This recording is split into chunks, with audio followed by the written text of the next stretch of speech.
Legislation म्हणजे काय, मग आता आपण हे पाहणार आहोत.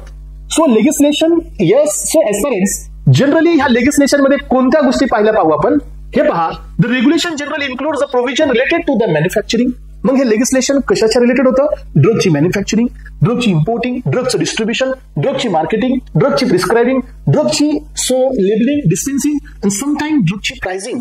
याच्याबद्दल कुठल्याही प्रकारचं ऍक्ट, कोणत्याही प्रकारचा कायदा हा इंडियन गव्हर्नमेंटकडे नव्हता. इंडियन गव्हर्नमेंट या गोष्टी कुठल्याही या फॅक्टरवरती कुठल्याही प्रकारचे रेग्युलेशन त्या टाइमला नव्हते करत आणि त्यामुळे लेजिस्लेशनची गरज होती. हे पहा आता. सो आता आपण हे पाहतोय की हे सगळं जे काय आहे हे फार्मास्युटिकल प्रोडक्टसाठी as well as licensing authority नव्हती.